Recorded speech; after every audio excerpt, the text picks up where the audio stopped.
K R classes में आप सबों का स्वागत है। आज मैं विज्ञान से एक बहुत ही महत्वपूर्ण लेसन लेके आप लोगों के बीच उपस्थित हूँ, पदार्थ। तो आज पदार्थ के बारे में हम पूरी जानकारी यहाँ पर लेंगे।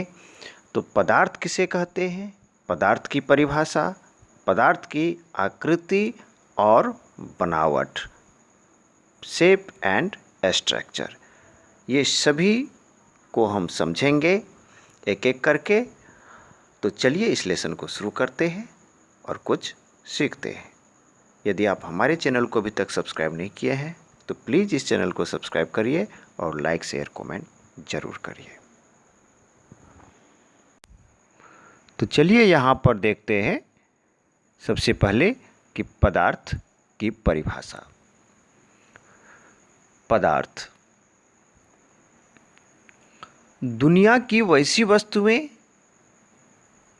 जो स्थान घेरे, जिसमें द्रव्यमान अर्थात भार हो तथा जो रुकावट और दबाव डाल सके, जिसको हम अपनी ज्ञान इंद्रियों से महसूस कर सकते हैं, उन्हें पदार्थ कहते हैं। तो चलिए आगे देखते हैं इसको। जो इसमें मुख्य पॉइंट है कि वैसी वस्तुएं जो स्थान घेरे, जिसमें द्रव्यमान अर्थात भार हो और जो रुकावट और दबाव डाले। ठीक है, देखिए, जिसको हम अपनी ज्ञानेंद्रियों से महसूस कर सकते हैं, उन्हें पदार्थ कहते हैं। ठीक है, तो चलिए आगे कुछ उदाहरण देखते हैं और इसको समझते हैं। हमारे चारों ओर विभिन्न प्रकार की वस्तुएं फैली हुई है, जिसकी आकृति, शेप और बनावट, स्ट्रक्चर भिन्न भिन्न प्रकार के हैं। तो चलिए यहाँ पर हमारे चारों तरफ बहुत सारी वस्तुएं फैली हुई है। तो चलिए कुछ वस्तुएं को देखते हैं कि ये पदार्थ है कि नहीं। तो चलिए यहाँ पर देख लेते हैं। देखिए इसमें बहुत सारी वस्तुएं हैं आपको। तो चलिए इनमें से हम एक वस्तु को लेते हैं और आपको दिखाते हैं कि ये पदार्थ है या नहीं। पदार्थ के जो गुण है वह इसमें मौजूद है या नहीं। तो चलिए यहाँ पर हम देख लेते हैं, एक फिगर लेते हैं और इसको थोड़ा सा बड़ा करते हैं। तो चलिए यहाँ पर हम देख लेते हैं इसको। तो ये है आपका सिलेंडर, जो सभी घर में सभी जगह यह मौजूद रहता है और इसको बराबर हम लोग देखते हैं, छूते हैं और छू करके महसूस करते हैं और इसका रखरखाव भी करते हैं। तो सबसे पहले यहाँ पर इसके बारे में देखते हैं कि ये जो सिलेंडर है, ये देखिए, ये जहाँ भी रखा जाएगा तो इसमें क्या होगा, स्थान घेरेगी ये। ठीक है, जब स्थान घेरेगा तो इसमें आयतन होगा, आयतन होगा। आयतन जब होगा तो स्वतः इसमें द्रव्यमान होगा। द्रव्यमान अर्थात भार होगा। भार जब होगा तो ये अवरोध उत्पन्न करेगा। ठीक है, और ये क्या करेगा, दबाव भी डालेगा। इस तरह से हम स्पष्ट रूप से कह सकते हैं कि ये जो सिलेंडर है ये पदार्थ है, ये पदार्थ है। क्योंकि पदार्थ कहलाने के लिए द्रव्यमान और उसके साथ साथ भार स्थान घेरती है, उसमें आयतन होता है, वह अवरोध उत्पन्न करता है या फिर उसमें दबाव होता है। तो यहाँ पर हम लोगों ने इस वस्तु को देखा, सिलेंडर को, और यहाँ से पता लगा कि इसमें स्थान भी घेरती है, आयतन भी होता है, दबाव भी डालता है, अवरोध भी उत्पन्न करता है, भार भी है। तो इसलिए ये क्या है, पदार्थ है। इस तरह से आप यहाँ पर देख सकते हैं फिगर में कि ये ये भी पदार्थ है, ये सभी पदार्थ हैं। देख लीजिए इसमें सभी, इसमें क्या है, तो ये पदार्थ है।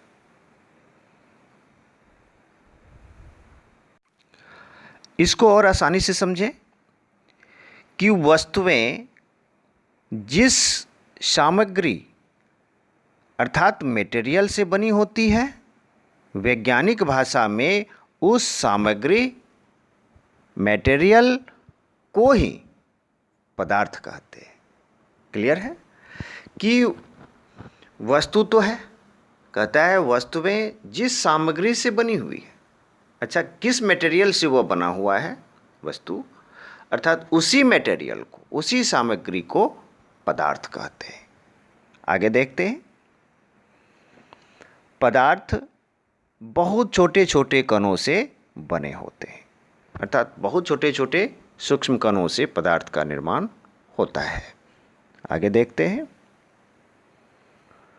पदार्थ के कणों के बीच रिक्त स्थान होते हैं, अर्थात बहुत छोटे छोटे छोटे छोटे कणों से ये मिलकर के पदार्थ बना होता है, और ये जो छोटे छोटे छोटे छोटे कण होते हैं इसके बीच क्या होता है, रिक्त स्थान होते हैं, अर्थात कुछ खाली जगह, स्पेस होता है। तो आइए यहाँ पर समझते हैं कि देखिए इस तरह से ठोस जो है, अर्थात ठोस के जो कण हैं उसके कणों के बीच में स्पेस बहुत कम होता है, इसीलिए वह ठोस जो होता है वह हार्ड होता है। ठीक है।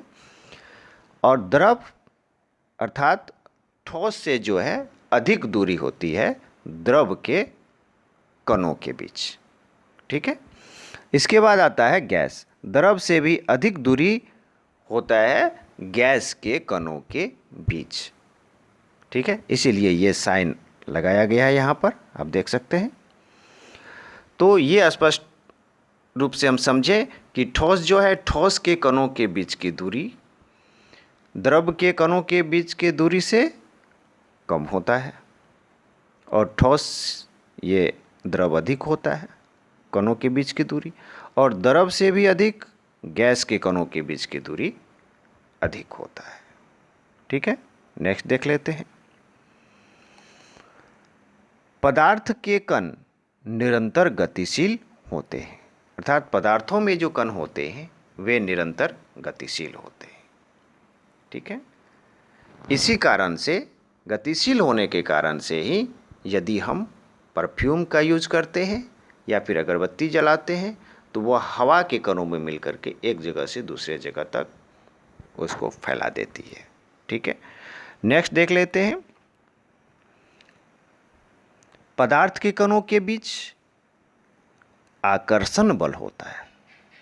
ठीक है, आगे देख लेते हैं। पदार्थ मुख्यतः 3 अवस्थाओं में पाया जाता है, ठोस, द्रव और गैस। ठीक है, नेक्स्ट देखते हैं। पदार्थों में 2 प्रकार के परिवर्तन होते हैं, भौतिक परिवर्तन और रासायनिक परिवर्तन। ठीक है, ये बहुत ही महत्वपूर्ण पॉइंट है, ये सभी महत्वपूर्ण बिंदु है पदार्थ के लिए। नेक्स्ट देख लेते हैं। पदार्थों को उपवर्गों में विभाजित किया जा सकता है। ठीक है, तो इस तरह से हम लोगों ने देखा पदार्थ के बारे में। तो अब हम आगे बात करते हैं हवा। क्या हवा पदार्थ है?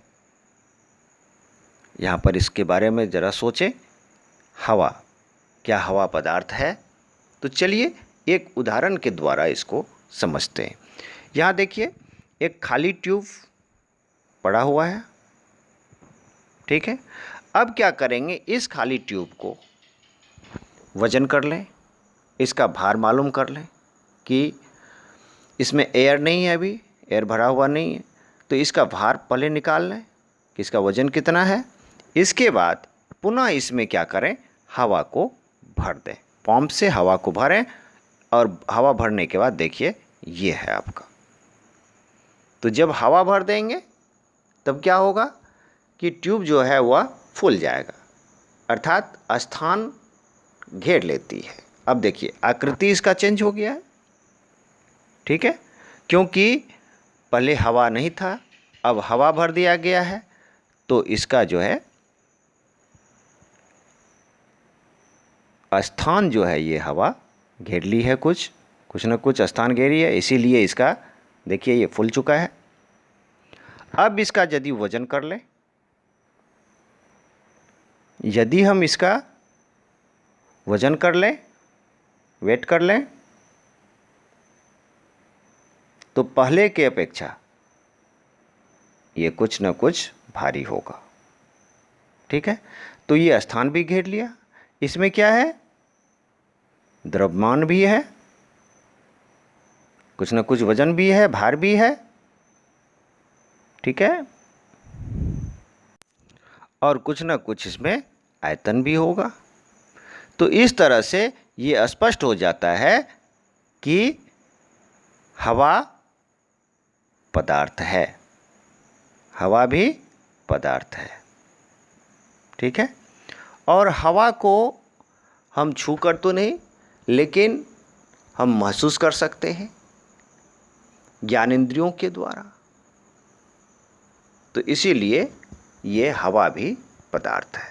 तो इस तरह से हम लोगों ने समझा कि पदार्थ क्या है, पदार्थ किसे कहते हैं। तो फ्रेंड्स, यदि आप हमारे चैनल को अभी तक सब्सक्राइब नहीं किया तो प्लीज़ इस चैनल को सब्सक्राइब करिए और लाइक शेयर कमेंट जरूर करिए कि ये लेसन आपको कैसा लगा। बहुत बहुत धन्यवाद।